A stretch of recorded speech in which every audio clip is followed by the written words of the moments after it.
तो रायनर और लिलिया अपने गिल्ड के हॉल में बैठे हुए हैं और वहाँ पर लिलिया बोल रही है कि प्रीलिमिनरी एग्जाम के ब्रैकेट में मुझे एरिल के साथ सेम ब्लॉक में रखा गया है, अब तो मैं आगे नहीं बढ़ पाऊंगी, ये तो बहुत प्रॉब्लम है। वहीं पर एरिल आकर पूछता है क्या स्वॉर्ड गॉड कप टूर्नामेंट में प्रीलिमिनरीज भी होते हैं, और रायनर उसे बताते हैं हाँ बहुत सारे कंटेस्टेंट होने की वजह से ये प्रीलिमिनरी एग्जाम्स होते हैं।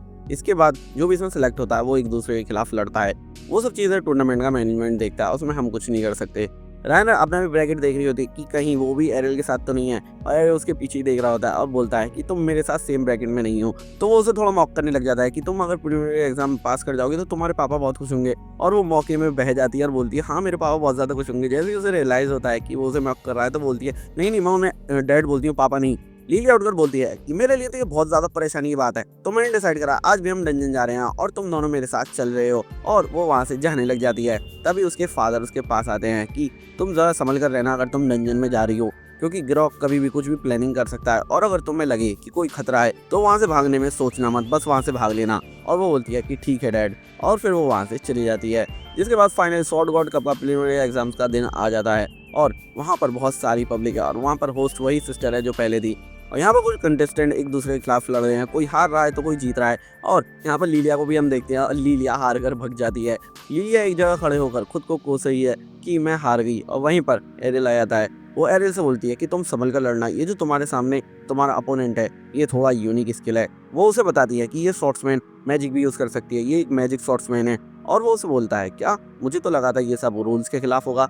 वो कहती है कि नहीं, इस टूर्नामेंट में एंटर करने का सिर्फ एक ही रूल है कि जो भी पार्टिसिपेंट हो वो किसी गिल्ड से जुड़ा हुआ हो, बस यही रूल है, बाकी कुछ भी हो वो एंटर कर सकता है। तो वो बोलता अच्छा, इसी वजह से मुझ जैसे क्लासलेस को भी इसमें एंट्री करने में कोई प्रॉब्लम नहीं हुई है, चलो ठीक है मैं समझ गया। जिसके बाद फाइनली वो अपने अपोनेंट के सामने चला जाता है। उसकी अपोनेंट बोलती है कि मैं पहले ही बता देती हूँ कि मैजिक अलाउड है मुझे यूज़ करना, तो बाद में ये मत कहना कि मैंने किसी अनफेयर तरीके से तुमसे ये मैच जीता है, समझिए ना। एरिल बोलता है हाँ मैं समझ गया, वैसे भी जो हम दोनों में से बेटर होगा वही इस फाइट को जीतेगा, तो चलो शुरू करते हैं। और उन दोनों का मैच स्टार्ट हो जाता है।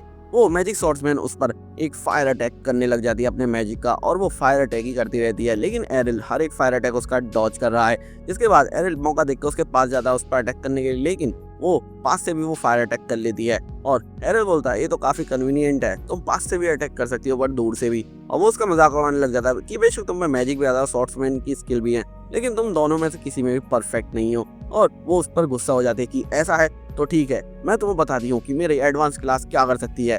और वो मैजिक से अपने शॉर्ट्स में आग लगा लेती है, यानी कि वो अपने शॉर्ट को फायर से इन्फ्यूज कर लेती है। और एरिल का इतना ज़्यादा कोई बड़ा रिएक्शन नहीं होता उस पर। वो सोच रहा है चलो एक और स्किल मुझे देखने को मिल गई, और वो उससे अटैक करने लग जाती है। शुरू में तो ऐसा लगता है जैसे एरिल सफ़र कर रहा है उसके अटैक से, लेकिन वो इतनी बड़ी बात नहीं होती। वो ज़रा देर में वो की अटैक को समझ जाता है और वो खड़ा खड़ा उस सारे अटैक को आसानी से रिफ्लेक्ट कर देता है, मतलब डॉज कर लेता है, उसे कुछ भी फर्क नहीं पड़ता है। वो मैजिक शॉर्ट्समैन काफ़ी ज़्यादा इरिटेट हो जाती है और बोलती है तुम मेरा मजाक कैसे उड़ा सकते हो क्लासलेस लूजर। और तभी एरिल अपना twin blade slice attack use करता है, जिससे उसकी शॉर्ट्स की फ्लेम्स बुझ जाती हैं, और वो इंस्टेंटली उसके पीछे जाकर उस पर एक सिंपल सा अटैक करता है, जिससे वो नॉकआउट हो जाती है। और यहीं पर अनाउंस हो जाता है कि एरिल इस मैच का विनर है, यानी कि एरिल फाइनल टूर्नामेंट के लिए सेलेक्ट हो चुका है। जिसके बाद कुछ दिन बीत जाते हैं और लिली अपने फादर से बोल रही होती है कि उठो फादर उठो, हमें जाना है मैच देखने के लिए, मेन इवेंट आज है। और वो बोल रहा होता है कि नहीं नहीं तुम लोग खुद जाओ, मैं नहीं जाना चाहता। लेकिन लिली उससे जबरदस्ती करने लग जाती है कि तुम्हें चलना ही पड़ेगा। आपको पता है ना फादर, गिल्ड के जो मेंबर्स टूर्नामेंट में होते हैं उन्हें बहुत ही अच्छी स्पेशल सेटिंग मिलती है, तो चलो जल्दी, ऐसा मौका फिर से हमें नहीं मिलेगा। लेकिन उसका फादर मना ही करता रहता है। लेकिन उसके पास एक आइडिया होता है, वो उसे उकसाने लग जाते हैं कि आप ग्रॉक से डर रहे हो ना इसलिए नहीं आ रहे हो। वो तुरंत उठता है क्या ये तुमने क्या कहा, तुम ऐसा नहीं बोल सकती, मैं उससे बिल्कुल भी नहीं डरता। और तुम्हें पता है मैंने कल शॉट भी उठाई थी अपनी एक हाथ से, और मुझे ऐसा लगा कि शायद अब मैं ये टूर्नामेंट भी नहीं जीत पाऊंगा अगर मैं इसमें शामिल हुआ तो। और लिलिया बोलती रहती है डैड बकवास मत करो, जल्दी से उठो और चलो मेरे साथ। और फाइनली वो उसे मना ही लेती है और उसे अपने साथ ले जाती है। रास्ते में जाते जाते लिलिया अपने फादर से बोलती है वैसे डैड मुझे पता है अगर मैं तुम्हें यहाँ पर जबरदस्ती लाती भी नहीं तो तुम जरूर वापस आते। और उसका डैड बोलता है ऐसा तुमने क्यों बोल रही हो। वो बताती है मुझे पता है राइनर को तुमने बचपन से ट्रेनिंग दी है और राइनर भी इस मैच में है, तो उसे देखने आप जरूर आते क्योंकि वो काफी समय से आपकी स्टूडेंट है और मुझे यकीन है कि तुम उसका मैच नहीं छोड़ते। जिसके बाद हम फाइनली कोलोसियम में आते हैं जो कि मेन इवेंट हो रहा है, मतलब मेन एग्जाम है। और यहाँ पर राइनर काफी ज्यादा नर्वस है। एरिल अचानक से उसके सामने आ जाता है और बोलता है कि क्या हुआ है तुम्हें, तुम इतनी ज्यादा परेशान क्यों लग रही हो। वो बोलती है क्या कर रहे हो तुम, अचानक से मेरे फेस के सामने ऐसे मत आया करो। और उससे पूछता है वैसे तुम इतनी ज्यादा रेस्टलेस क्यों हो रही हो। वो कहती है इतना बड़ा टूर्नामेंट है तो जाहिर सी बात है मैं थोड़ी बहुत रेस्टलेस तो होंगी। जिस पर वो बोलता है तुम कहीं इसलिए तो रेस्टलेस नहीं हो कि कहीं तुम्हारा मेरे साथ मैच ना हो जाए। ओके देर नहीं, ऐसा कुछ भी नहीं है। जिसके बाद फाइनली फर्स्ट मैच की अनाउंसमेंट होती है और फर्स्ट अनाउंसमेंट में ही एरिल होता है ग्रॉक के अगेंस्ट, जो कि ब्लैक ब्लेड का लीडर है। मतलब यहाँ पर ये किसी ने भी एक्सपेक्ट नहीं करा था कि ब्लैक ब्लेड के लीडर से एक क्लासलेस का मुकाबला होगा। और ये सुनकर एरिल वहां से जाने लग जाता है और रायनर उसे बेस्ट ऑफ लक बोलती है। एरिल ग्राउंड में आ गया होता है लेकिन ग्रॉक सामने खड़ा होता है और ग्रॉक का फेस अचानक से बिल्कुल बेकार लग रहा होता है। मतलब एकदम वो मॉन्स्टर बन जाता है और उसके हाथ में स्वॉर्ड होती है, वही जो हमने लास्ट एपिसोड में देखी थी। यहाँ पर उसका लुक पूरी तरह से बदल गया है, वो काफी ज्यादा खतरनाक लग रहा है। वो दोनों फाइनली बैटल ग्राउंड में उतर जाते हैं एक दूसरे से लड़ने के लिए। वहीं पर लिलिया उसे देखकर बोल रही है कि ये ग्रॉक है सच में, ये तो बिल्कुल मॉन्स्टर लग रहा है। और तब उसका फादर नोटिस करता है कि ग्रॉक के हाथ में एक स्वॉर्ड है जो कि एक डीमन ने पसेस कर रखी है। और वो एरिल से बोलता है कि उस स्वॉर्ड से दूर रहना, वो एक डीमन पसेस स्वॉर्ड है, वो बहुत ही ज्यादा खतरनाक है। उसमें एक स्वॉर्ड गॉड ने एक डीमन को कैद करा था और वो उसी के अंदर है। और वो ग्रॉक बोलने लग जाता है मुझे नहीं पता था कोई और इस स्वॉर्ड के बारे में जानता होगा, क्या तुम इंपीरियल कोड का पार्ट थे। और वो बताता है कि ये एक ऐसी स्वॉर्ड है जिसे काफी ज्यादा सालों से संभाल कर रखा गया है क्योंकि इसके अंदर एक डीमन सील्ड है, तो इसकी काफी ज्यादा प्रोटेक्शन हुई थी और ये काफी सेफ जगह थी। पता नहीं ये इसके हाथ में कैसे आ गई। और ग्रॉक इस वक्त ग्रॉक नहीं है, उस डीमन ने जो कि स्वॉर्ड के अंदर था उसने उसे पॉसेस कर लिया है। और वो बोल रहा है कि इस सील ने मुझे काफी वक्त तक कैद रखा था और मैंने सालों साल इंतजार करा कि कब लोग मुझे भूल जाएंगे। और मुझे पता था कोई ना कोई मेरी पावर सीख करने के लिए जरूर आएगा, और इसी वजह से ये आदमी मेरे पास आया। मेरा नाम है डियोर गेल्डा और अब ये वक्त आ चुका है कि मैं यहाँ पर तबाही मचाऊं। तभी राइनर आकर बोलती है डियोर गेल्डा क्या तुम्हें नहीं पता, हिस्ट्री में ये बात पढ़ाई गई है कि इसने पूरी इंसानियत पर बहुत ही ज्यादा तबाही मचाई थी। और ये बात सुनकर ऑडियंस वहां से भागने लग जाती है कि हम तो डूम्ड हो गई, यहाँ पर एक डीमन लॉर्ड है, जल्दी यहाँ से भागो। और वो सभी लोग वहां से भागने लग जाते हैं। और वो डीमन कह रहा है कि ये तो बहुत ही अच्छा साउंड है, मतलब लोग मुझसे डर रहे हैं और मुझसे यहाँ से भाग रहे हैं, ये तो बहुत अच्छी बात है। लेकिन वो इतना ही नहीं, वो एक मैजिक कास्ट करता है जिससे वो कोलोसियम के सारे एग्जिट गेट्स को एक मैजिक बैरियर से ढक देता है जिससे कोई बाहर जाने ना पाए और सभी लोग वहीं पर फंसे के फंसे रह जाते हैं। लेकिन तभी आता है एक ट्विस्ट, वहाँ पर अपना एरिल उससे फाइट करने के लिए अपनी स्वॉर्ड को रेडी करे हुए है, मतलब वो फाइटिंग स्टंस में है। वो उससे बोल रहा है कि इतना सब कुछ देखने के बाद भी तुम मुझसे फाइट करना चाहते हो, कितने बड़े फूलिश इंसान हो तुम। पर एरिल बोलता है मैंने अपनी स्वॉर्ड इसलिए निकाली है क्योंकि मैं कॉन्फिडेंट हूँ कि मैं तुम्हें हरा सकता हूँ, और तुमने बोला था बहुत टाइम पहले एक स्वॉर्ड गॉड ने तुम्हें हराया था, तो तुम इनविंसिबल तो नहीं हो, तो तुम्हें मैं हरा सकता हूँ। वो डीमन बोलता है अच्छा ऐसी बात है, पहली बात तो ये है कि वो एक स्वॉर्ड गॉड था और इस आदमी की मेमोरीज से मुझे पता है अब इस करंट एरा में कोई भी स्वॉर्ड गॉड नहीं है, और इसका मतलब ये है कि कोई भी मुझे नहीं हरा सकता है। जिस पर एरिल बोलता है मैं तुम्हें दो चीजों में करेक्ट करना चाहता हूँ, पहली बात इस सदी में भी एक स्वॉर्ड गॉड है जो कि ऑब्वियसली उसकी मदद है, और सेकंड कि मैं खुद तुम्हें हरा सकता हूँ। तभी वो इंस्टेंटली उस पर अटैक करता है। वो थोड़ा शॉक हो जाता है डीमन कि ये क्या था, डिवाइन स्टेप, इस पे ये कैसे पावर हो सकती है, ये तो स्वॉर्ड गॉड ही यूज कर सकता है इस स्किल को, ये कैसे यूज कर पा रहा है। और हम देखते हैं एरिल उस पर काफी सारे अटैक्स करने लग जाता है अपनी डिवाइन स्टेप यूज करके, और डीमन बोल रहा है तुम्हें क्या लगता है तुम इस तरह से मुझे हरा सकते हो।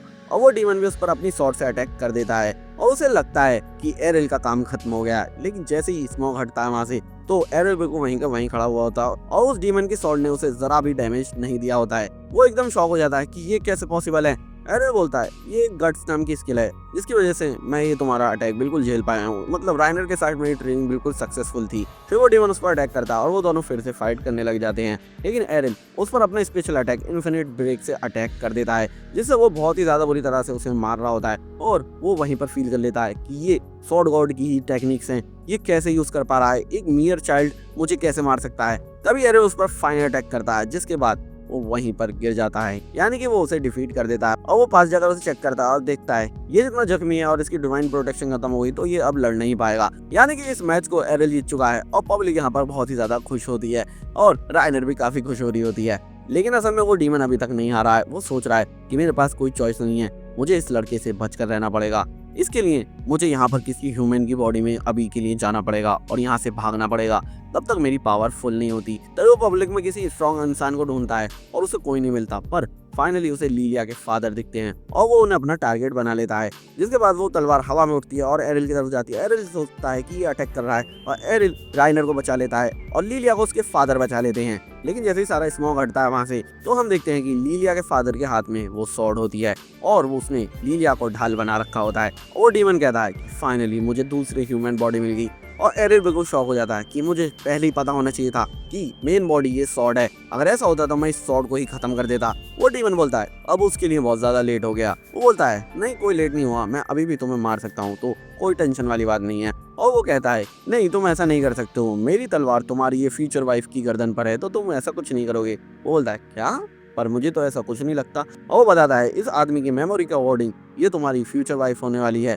और वो कहता है कि अगर ऐसी बात है तो मैं तुम दोनों को ही मार देता हूँ। और इस बात पे वो थोड़ा कंफ्यूज हो जाता है कि ये सब क्या है, और वो लीलिया से पूछता है कि आखिरकार ये सब क्या है। लीलिया उसे बताती है सॉरी वो सिर्फ मेरी विल है, मतलब मैं चाहती हूँ ऐसा, ऐसा रियल में कुछ भी नहीं है। इसके बाद वो डीमन काफी ज्यादा कंफ्यूज हो जाता है ये क्या हुआ। लेकिन एरिल उससे बोलता है अगर तुम लीलिया को मारना भी चाहो तो तुम उसे नहीं मार पाओगे। वो बोलता है कि अच्छा तुम्हें ऐसा लगता है, कौन मुझे रोकेगा। और वो उसकी गर्दन के पास लाने लग जाता है तलवार को, लेकिन उसका फादर अंदर से रेजिस्ट करता है, जिसके बाद लीलिया वहां से हट जाती है।